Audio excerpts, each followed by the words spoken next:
No, that's true. So it's not a do-nothing option. It's not a retaliation option. It sounds like a negotiation option. You're not ruling it out. I don't see the need at this stage to rule anything out or in. Oh, matron. But anyway, can the UK really survive the Trump tariffs that the orange one across the pond has been threatening to do? Well, on the 26th of November 2024, the Business Secretary, Jonathan Reynolds, was a witness at the Business and Trade Select Committee when the situation of the American clusterfuck popped up. What will be the impact of US tariffs on the UK economy? Let's say tariffs are implemented at the number that's been in the debate, which is about 20%. What will happen to the UK economy if that happens? So the long run position would be a negative impact on GDP. Perhaps I don't want to share the specific figure, but it is... Well, the NISA figure is about, it will halve our GDP growth. Is that roughly in the right ballpark? I wouldn't do it as a percentage of our GDP growth. I would perhaps more useful to look at the long-term impact on not our growth, but the position we would otherwise be in were it not for tariffs to be in there. So there is obviously a negative impact of that. And then the key question alongside that is what degree of, if any, retaliation would we wish to take against US products entering the UK, specific, targeted or blanket, depending again on where we might be, or if we want to go down that route. Also, the other element of that is what might that also contain that would, for instance, be a request of the UK to change its trade policy in relation to other key markets such as the EU or China. So it's probably, I think of it, I don't know if you remember, like a prisoner's dilemma of different choices and how they interact with each other. But again, I would just say, I don't think as a country it is helpful for us to speculate on hypotheticals at this stage, given how sensitive some of this is. But it is, I think, a statement of fact that you would all recognise to say that, you know, tariffs on UK products entering the US has a cost to it. Have you worked out, or have your officials told you, how big the impact on UK GDP growth would be if there is a 20% US tariff? I think it would be reasonable for the committee to start from the premise that every potential outcome of the US presidential election has been prepared for. Okay. And is it a big impact if those tariffs are implemented? I think any impact expressed as a percentage of UK GDP is not insignificant when you're a G7 economy. I think also you also have to bear in mind that the long run position in itself, the figure there, disguises what can be a disproportionate impact on certain parts of the country, certain sectors, and that the short-term period of disruption can be greater.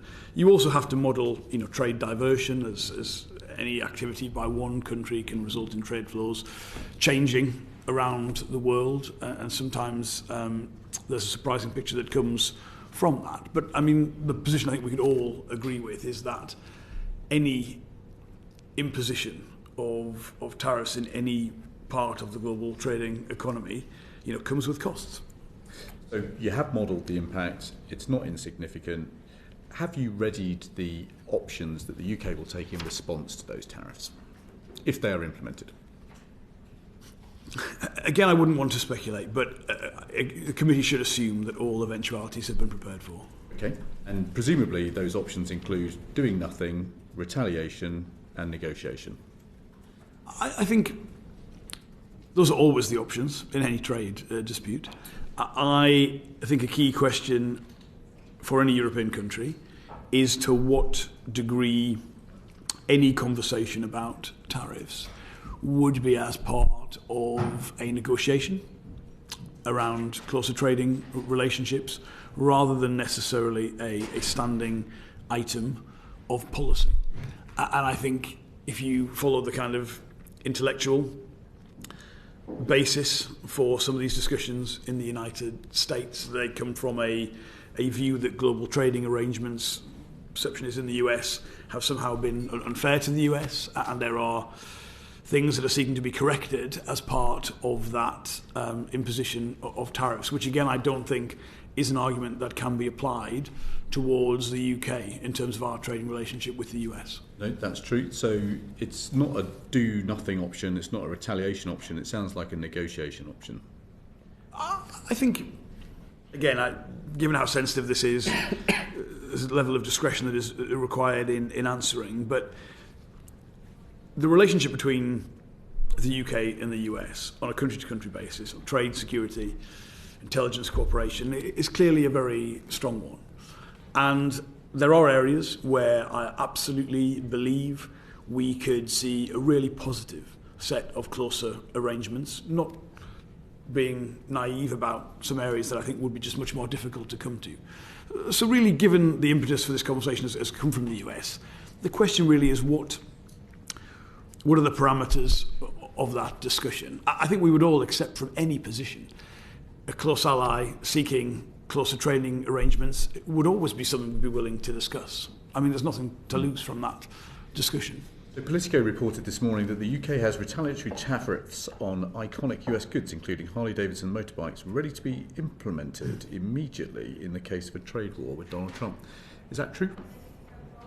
Well, we've had, in recent history, some disputes. If you think about the steel tariffs we had imposed on the UK, that report covers, some of the measures comparable in the past. But again, I would say you would expect this department to prepare for every eventuality. But I think we should just be a little bit sensitive at this stage about speculating about how we would respond to something which hasn't happened. And I think I'm right in decoding what you've said when I summarise that you think a US-UK free trade deal is at best very difficult. I think we're all aware of the questions in the past that have come up, but again, at this stage, why would we limit our ambitions or conversations before any offer has been made to us or any negotiation has begun? I think we would all recognise on areas, particularly agriculture is a good example. The history tells us we've got very different systems to reconcile as part of that. But trade negotiations can be about things where there are mutual interests, and there certainly are mutual interests in terms of services, technology, critical minerals that I could see quite a positive relationship coming from. So I think we have to wait and see, but let's always make the case for a fair, open, transparent global trading system. You're not ruling it out? I don't see the need at this stage to rule anything out or in, but to be realistic about where our national interest lies and being frank with the committee about the fact that any negotiation in any major principal market that we might do has to be considered not in isolation, but in its relationship to other key markets and what the consequences of that negotiation would mean for business and trade in those areas. Stephen Moore says that we have to choose between Europe and America. Do you think there's a choice? Do you think there's a binary choice that our country has to make? No, I don't. Now, I don't know about you, but when a government minister says all eventualities are being considered, so to speak, that just rings alarm bells for me of we're just hoping for the best. Also, his long-winded, meaningless words, they were just that, weren't they, for me? Just meaningless. Granted that the unpredictable orange one is just that, unpredictable. So who knows what our Trump thin-skinned will do when he takes over the Oval Office. But what our business secretary said didn't really fill me up with much confidence, if I'm honest. But what do you guys think? Did Jonathan Reynolds' replies really fill you with confidence or not? Let me know down below. And if you enjoy everything House of Commons and select committee meetings, give us a like and subscribe, and I shall just bid you farewell and take care, my friends.